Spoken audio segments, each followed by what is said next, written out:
김민하 기자 어서 오세요. 안녕하세요. 오늘 첫 번째 항목은요. 문재인 케어 2년입니다. 2년 됐네요.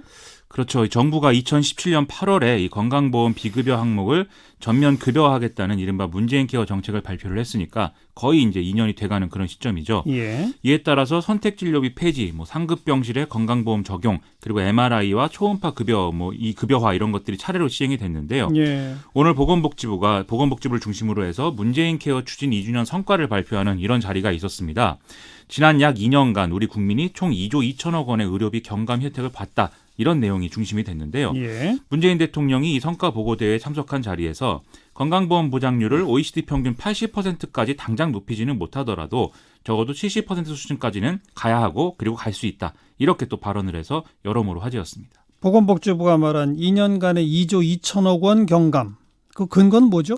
그간 환자가 전액 부담하던 이 비급여 진료 및 검사비를 급여화한 부분에서 이제 1조 4천억 정도가 경감이 됐고 노인, 아동 등의 의료 취약계층의 본인 부담금이 인하가 돼서 여기서 이제 8천억 정도가 경감이 됐다. 이게 이제 정부의 설명의 대략적인 내용인데요. 예. 이렇게 혜택을 본 총 진료 인원은 총 3,600만 명으로 이제 추산이 됐습니다.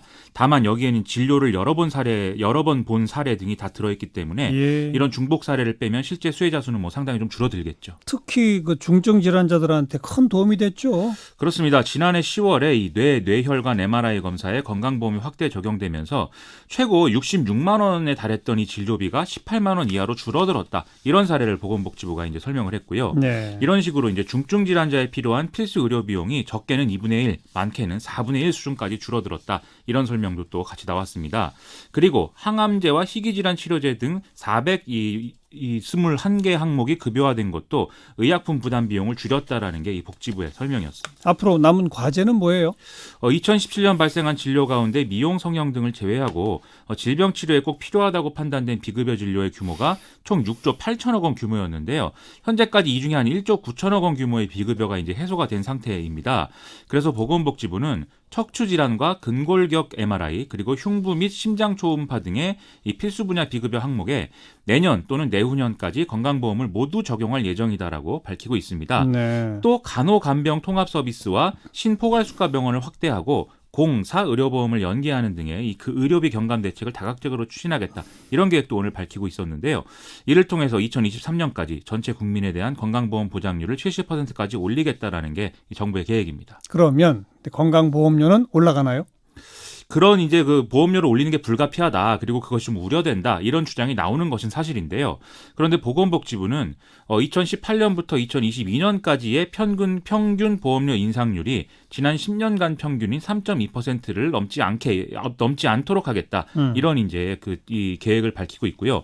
그리고 2022년 말이 돼도 이 누적 적립금이 10조 원 규모를 유지할 수 있도록 재정을 지속적으로 관리하겠다라는 계획도 내놓고 있습니다. 아니 나가는 돈이 늘어났는데 안 올려받는다? 어떻게 가능하죠?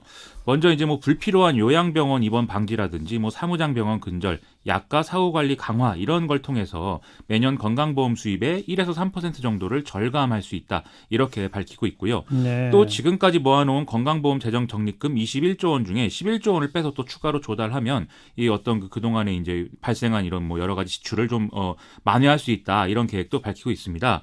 그리고 정부는 건강보험 보장성 강화 대책으로 총 30조 6천억 원을 또 추가 투입하기로도 결정한 바가 있다. 이렇게 설명을 했습니다. 그리고 시사위키 두 번째 항목은요? 부메랑이 되고 있는 일본의 보복입니다. 왜 부메랑이 되고 있는지 설명해 주세요. 이게 일본 정부가 반도체 소재 3개 품목에 대한 수출 규제 조치를 취한 것과 관련해서 파장 오늘도 이제 이어지고 있는데요. 이번 조치가 한국 반도체 산업에 타격을 줄 수 있는 것도 사실이지만 동시에 한국 기업을 주요 고객으로 하는 일본 기업도 타격을 받을 수밖에 없다. 이런 얘기가 지금 일본 내에서 제기가 되고 있는 상황입니다. 어제 우리 방송에서도 그런 내용 인터뷰했는데요. 그렇습니다. 네. 이 한국 기업들이 일본산 반도체 소재의 안정적 조달이 불가능하다. 이렇게 판단할 경우에 탈일본 움직임을 초래할 수 있다. 이런 우려도 제기가 된다고 하고요. 또 수출 규제가 외교 문제에 관해서 사실상 이제 무역 보복 조치를 한다는 것이기 때문에 이게 명분이 없다는 지적 역시도 일본 언론 통해서 쭉 나오고 있다는 것입니다. 예. 예를 들면 아베 신조 총리가 미국과 중국이 서로 보복 관세를 매기는 것에 대해서 누구에게도 이익이 되지 않는다. 이렇게 경고한 것과도 배치된 결정이다. 이런 비판들이 일본 언론에서 제기가 된다는 것이죠. 그래서 우리 정부도 WTO에 제소하겠다는 거 아니에요? 그렇습니다. 마침 아베 신조 총리가 요미우리 신문과의 인터뷰에서 우리 대법원의 이 강제징용 판결에 따른 보복 조치다 이 사실을 인정한 것과 마찬가지의 발언을 내놔서 또 많이 보도가 된 상황이거든요. 예. 이에 따라서 우리 정부도 오늘 WTO 제소 등에 대한 본격 준비에 돌입한다 이런 얘기를 좀 언론 통해서 하고 있는데요. 그런데 또 일각에서는 한국 정부의 이 WTO 제소가 실익이 없다 이런 주장도 같이 제기를 하고 있는 그런 상황입니다. 일본이 한국에 제공하던 어떤 특혜를 신뢰관계 손상을 이유로 철회한 것이기 때문에 뭐 부당한 불이익을 안기는 무역보복과는 다르다 이런 주장이 나오고 있는 건데요. 여기다가 WTO 제소라는 게 시간이 걸리기 때문에 사실상 이 피해를 줄일 수 있는 실효성은 없다 이런 우려도 같이 나오고 있어서 여러모로 좀 다른 대책들이 같이 필요한 상황인 것 같습니다. 그리고 지금 우리가 일본 갈 때 비자 필요 없잖아요. 그렇습니다. 근데 이거 바꿀 수도 있다는 얘기도 나오더라고요. 이 일본 언론들은 이번 이제 수출 규제 조처가 이미 지난 5월에 결정된 내용에 따른 것이다. 이 보도를 하면서 일본에 입국하는 한국인에 대한 비자 발급을 뭐 엄격히 한다든지 이 무비자 입국 조처를 철회하는 등의 어떤 추가 조치가 있을 수 있다. 이렇게 지금 보도를 하고 있습니다. 그리고 여기에 또 어떤 관세 인상이라든지 뭐 송금 규제 이런 또 다른 조치도 마찬가지로 이어질 가능성이 있다라는 보도를 계속 내고 있는 상황입니다. 근데 비자를 의무화하면 일본한테도 또 좋을 게 없잖아요.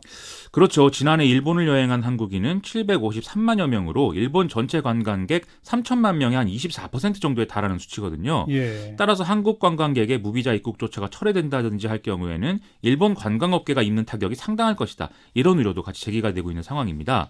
그래서 현재 90일로 되어 있는 무비자 체제 허가 기간을 축소하는 방향으로 일본 정부가 검토할 수도 있다. 이런 이제 이 전망도 나오는데요. 또 한국은 단기 여행객 위주기 때문에 이 조치에도 큰 영향을 받지 않을 것으로 지금 보이거든요. 네. 그래서 이런 점들을 좀 종합적으로 고려하면 오는 21일 참의원 선거 이후에는 양국 간의 좀 문제 해결을 위한 구체적인 논의를 시작할 수밖에 없는 그런 상황이 되지 않을까 좀 생각이 됩니다. 일단 일본이 으름장 한번 놓은 거고. 그렇죠. 다음 세 번째 항목은요. 국회를 점거한 젊은이들입니다. 홍콩 이야기죠. 그렇습니다. 이 송환법 입법에 반대하는 시민들이 대규모 시위 계속하고 있는데요. 홍콩은 입법회가 우리의 국회 역할을 하고 있는데 대학생 등의 청년층이 주축이 된 시위대가 어제 이제 입법회에 강제 진입해서 점거 농성을 감행을 했습니다. 이들은 홍콩을 상징하는 문장에 검은 칠을 하고 영국이 지배하던 시절에 상징 깃발을 거는 등의 과격한 행위들을 쭉 했다고 지금 보도가 되고 있는데요. 경찰이 본격적인 진압을 예고하자 오늘 새벽에 자진 철수해서 극한 대치 상황은 다행히 피할 수가 있었습니다. 앞으로 홍콩 정부는 어떻게 하겠대요? 캐리람 행정장관이 새벽에 기자회견을 열고 이들의 행위를 극단적 폭력과 파괴로 규정하면서 강경 대응 분위기를 좀 만들었거든요. 경찰은 이 입법회를 점거한 시위대를 색출해서 처벌하겠다 이런 방침을 밝혀서 이후에 좀 대대적인 점거 작전이 실시될 가능성도 있어 보입니다. 근데 그렇게 되면 또 더 큰 시위가 날 수도 있고 여기도 며칠은 좀 지켜봐야 돼요. 좀 상황을 지켜봐야 될 것 같습니다. 수고하셨습니다. 고맙습니다. 김민아 기자였어요.